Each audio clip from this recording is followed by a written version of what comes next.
Assalamualaikum warahmatullahi wabarakatuh. Perkenalkan, saya Alia Mutiara Adab dengan NPM 23082600081. Di sini saya akan menjelaskan pada blog Basic Endocrine dengan berjudul Reproduction Hormones atau hormon reproduksi. Pertama pengertiannya, hormon reproduksi adalah hormon yang berperan dalam mengatur berbagai fungsi sistem reproduksi, mulai dari pembentukan gamet, siklus menstruasi, ovulasi, kehamilan, persalinan, hingga laktasi. Hormon-hormon ini bekerja secara terkoordinasi antara hipotalamus, hipofisis, gonad, dan organ reproduksi.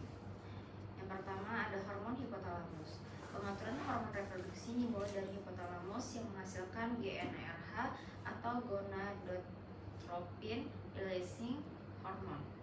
GnRH dilepaskan secara pulsatif dan kemudian merangsang hipofisis anterior untuk menghasilkan dua hormon utama, yaitu FSLH dan LH. Frekuensi serta pola pelepasan GnRH akan mempengaruhi dominasi sekresi FSH dan LH. Yang kedua ada hormon hipofisis anterior. Hipofisis anterior menghasilkan FSH, LH, dan prolaktin. FSH atau follicle stimulating hormon pada wanita berfungsi merangsang pertumbuhan folikel ovarium dan membantu produksi estrogen oleh sel granulosa. Sedangkan pada pria, FSH bekerja pada sel Sertoli dan berperan dengan proses spermatogenesis. Kemudian terdapat LH atau luteinizing hormon. Pada wanita, LH berperan penting dalam ovulasi, pembentukan korpus luteum, serta merangsang produksi progesteron. Pada pria, LH merangsang sel Leydig untuk menghasilkan testosteron. Selanjutnya adalah prolaktin. Hormon ini terutama berfungsi merangsang produksi ASI. Kadarnya meningkat selama menyusui dan dapat menekan GnRH sehingga pada kondisi tertentu dapat menyebabkan gangguan atau penundaan ovulasi. Yang ketiga ada hormon hipofisis posterior. Hormon utama yang berkaitan dengan reproduksi dari hipofisis posterior adalah oksitosin. Oksitosin berperan dalam kontraksi otot polos uterus saat persalinan. Selain itu, oksitosin juga merangsang pengeluaran ASI atau milk ejection reflex dengan menyebabkan kontraksi sel miopitel pada kelenjar mamae. Yang keempat ada hormon gonad. Selanjutnya adalah hormon yang dihasilkan oleh gonad, yaitu ovarium pada wanita dan testis pada pria. Pada ovarium, hormon utamanya adalah estrogen, progesteron, inhibin, dan relaksin. Estrogen berperan dalam perkembangan karakteristik seksual sekunder wanita, pertumbuhan organ reproduksi, serta proliferasi endometrium. Progesteron terutama berfungsi mempersiapkan dan mempertahankan endometrium agar siap untuk implantasi serta membantu mempertahankan kehamilan. Inhibin berfungsi terutama menghambat sekresi FSH, sedangkan relaksin membantu merelaksasikan serviks dan ligamen panggul terutama menjelang persalinan.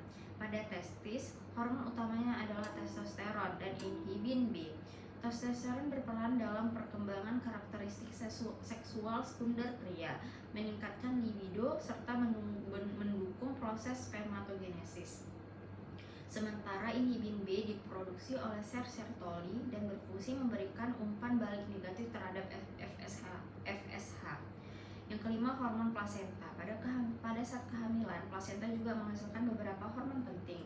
Yang pertama adalah HCG atau human chorionic gonadotropin. HCG diproduksi oleh trofoblast dan berfungsi mempertahankan korpus luteum pada awal kehamilan, sehingga produksi progesteron tetap berlangsung. Kemudian ada HPL atau human placental lactogen yang membantu meningkatkan lipofisis maternal dan mempersiapkan payudara untuk laktasi. Plasenta juga menghasilkan estrogen dan progesteron yang berperan dalam mempertahankan kehamilan serta mendukung pertumbuhan uterus dan payudara. Selain itu terdapat relaksin yang membantu melunakkan serviks dan ligamen pelvis. Untuk mekanisme regulasi, semua hormon tersebut tidak bekerja sendiri tetapi dikendalikan melalui mekanisme umpan balik atau feedback. Sebagian besar menggunakan umpan balik negatif, artinya estrogen, progesteron, testosteron, dan inhibin meningkat, hormon-hormon tersebut akan memberi sinyal ke hipotalamus dan hipofisis untuk menurunkan sekresi GnRH, FSH, dan LH. Namun pada wanita menjelang ovulasi terjadi kondisi khusus. Kadar estrogen yang tinggi secara terus-menerus dapat memberikan umpan balik positif sehingga menyebabkan lonjakan LH atau LH surge. Lonjakan LH inilah yang memicu ovulasi. Yang ketujuh ada fungsi utama. Jadi secara keseluruhan hormon produksi memiliki beberapa fungsi utama, yaitu mengatur gametosis atau pembentukan ovum dan spermatozoa, mengatur siklus menstruasi dan ovulasi, mendukung kehamilan dan persalinan, mendukung proses laktasi, serta mengatur perkembangan karakteristik seksual sekunder dan fungsi seksual. Untuk kesimpulannya, sistem hormon reproduksi merupakan suatu sistem yang saling berhubungan, dimulai dari hipotalamus menjadi GnRH, kemudian hipofisis menjadi FSH, LH menjadi gonad, kemudian menghasilkan hormon seks yang memberikan feedback kembali ke hipotalamus dan hipofisis. Koordinasi ini memungkinkan proses reproduksi berjalan secara normal, mulai dari pembentukan gamet hingga kehamilan, persalinan, dan menyusui. Sekian penjelasan dari saya mengenai reproduksi hormon. Terima kasih. Wassalamualaikum warahmatullahi wabarakatuh.